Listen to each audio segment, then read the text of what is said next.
Hey guys, welcome back to the channel. Today we're going to be talking about GSP walls. I've got 3 pieces of advice for you, tips, questions that I normally get that are going to be really helpful for you if you want to start and grow your own GSP wall like mine, helping you shave months, if not years, of time off of the time it takes to grow a full GSP wall. At the end, I'm also going to show you how to relocate your GSP wall and talk about a couple maintenance tips and common misconceptions that you hear online about GSP walls. Number one question I get about my GSP wall is actually, how do I get it to the back wall? How do I glue it? How did you do it? What material can it go on? For this one, it's super easy. It's super glue. Just like gluing your rocks or corals to your rocks, you're going to slap some super glue on that GSP, either on the frag or on the back of the GSP itself. Stick it to the wall. All right, even though I answered the most complicated question already, let me tell you a little bit more about how to get it going even faster, shaving months or years off the time. So, number 2, where should you place it? Coral, GSP is a coral just like any other, so it's going to require proper flow, proper lighting. So you're going to want to pick that initial spot that you're starting off at a good point. You don't want to go too low because it's going to need some more lighting. You don't want to go too high because then it has to grow away from the light, which is what it doesn't want to do. So picking that midpoint is where I like to go. That way it has, proper flow, proper lighting, and it's growing up towards the light, which is what it wants to do anyway. So usually also like right with your rocks is nice, because then if it's going to grow anywhere, it's going to grow up first, and it'll kind of start that coverage where you won't be able to see it if you do sort of like a rock wall, which I do in my tanks. My biggest piece of advice yet is do not glue just one piece. Or if you do glue just one piece, be okay with pulling off some chunks of that and pasting it around in different locations, because that's exactly what I see online a lot, is people glue one space and then they wait. It's exactly what I did for my first reef tank, and I'm going to show you just how significant that limits your growth. Whereas if you space it out, it's going to all grow into one. It may look a little funky at the very beginning when you glue it all around, but trust me when I say it's much better in the long term, and you'll have a full GSP wall much faster than someone who just glued one piece to the center of the rock. So. Alright, if you've made it this far, you've made it to my favorite part of the video and probably your favorite part of the video. I'm going to rapid fire through some of the tank progression for my GSP wall in the 90 and then the 200. Just kind of showing off the growth. I'm going to throw up dates and times of when these pictures were taken and just talk over them real quickly. So we're going to start off in January 2021. I've got the GSP wall starting on the overflow blocks. Just one location, not really the most optimal location. Moving to April 2021. GSP wall is starting to grow up towards the light. Like I said, it's going to always grow up, so it's better to start it a little bit lower. July 2021, toadstool is looking fabulous, by the way. GSP walls reaching the top of that overflow box. August 2021, I've decided, you know what would be a great idea? Let's glue it some more locations. Tip number 3, remember? Because now it's going to have the ability to grow 3 spaces instead of just 1. This is a picture of Loki chasing the hawkfish. This is in January of 2022.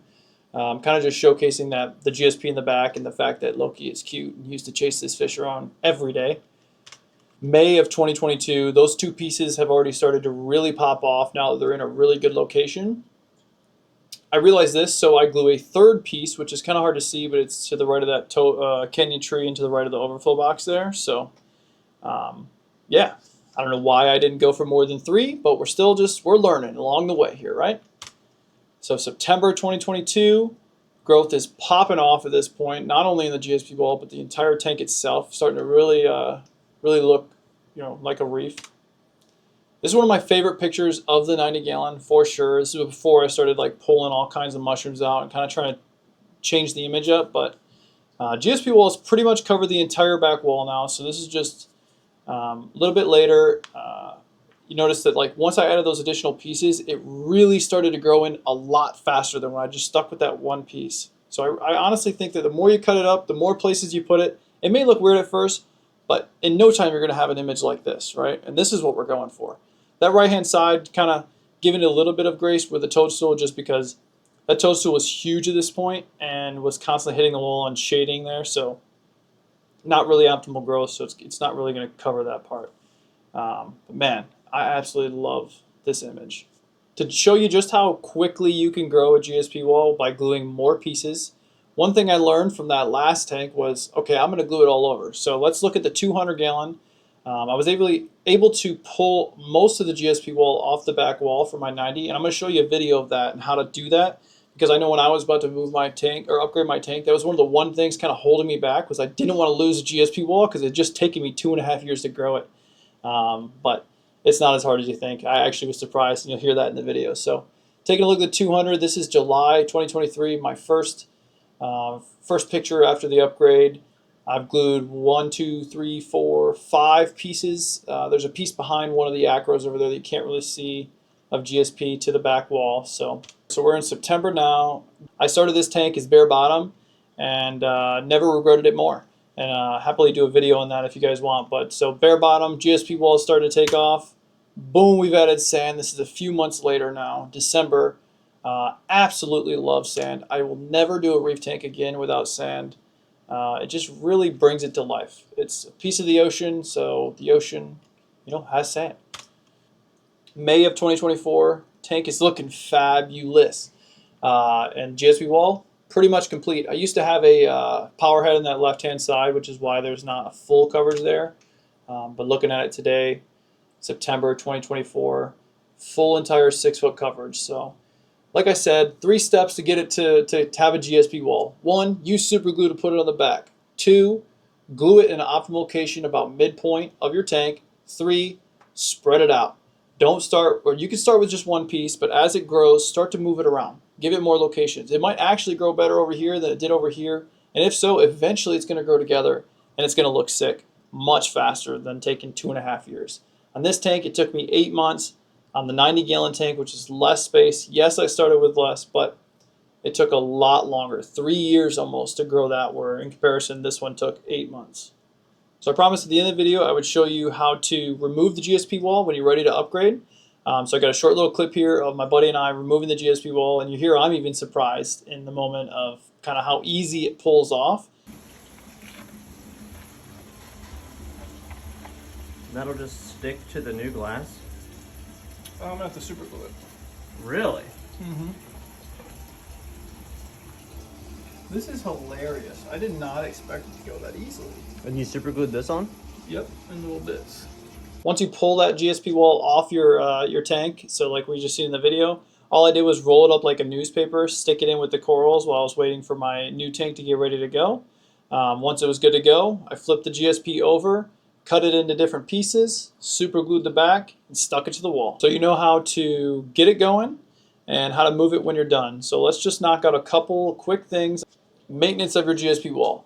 Super easy. People make it seem like it's so much to make it just stay maintained. So number one thing that's important about your GSP wall, critical mistake to avoid. If you're going to do it, the rock wall cannot be touching, right? And it needs to be at least an inch or 2 away, because what will end up happening is when your GSP wall is fully covered, it's not really going to grow down because there's no lighting down there. So it's just going to start to grow out, and it's going to grow like over top of itself. The way I maintain that these days, I used to like chop it and be really neat and professional with it. Now I just kind of reach in there and rip it off. All right, and before I close this video off, final misconception of GSP is that it will take over your tank, right? Not going to happen. If you have that rockscape a little bit away from the wall and you maintain it, just every couple months, you pull off those pieces that are overlapping themselves and growing and reaching, and don't let it touch the rocks, which is super easy to do. I've had some extremely lazy periods here and it's never had an issue. So just reach in there, pull it off. It will not drop off like a Kenyan tree or other leathers and float around and attach on the rocks. It doesn't happen. Another big thing online that people are worried about is like with the overflow box, for instance, on mine. It's going to grow up to your overflow and it's going to make your tank overflow. I promise you, it doesn't.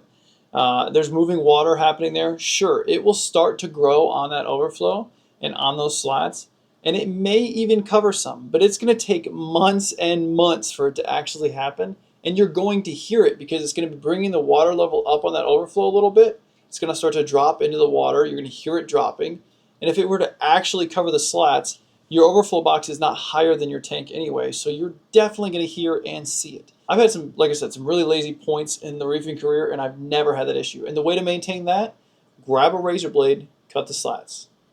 It's crazy. Super easy. So don't worry about that. If you follow the number one thing, just keep your rock wall away from the wall. Don't let it touch the wall, and you'll have no issues. And you'll just end up with a beautiful GSP wall, contrast that is beaten by no other, with more movement in the tank than you can get from pretty much any coral, because you have 6 feet of coral that's all waving with your power heads, right? So I'm a huge fan of it. Definitely recommend it.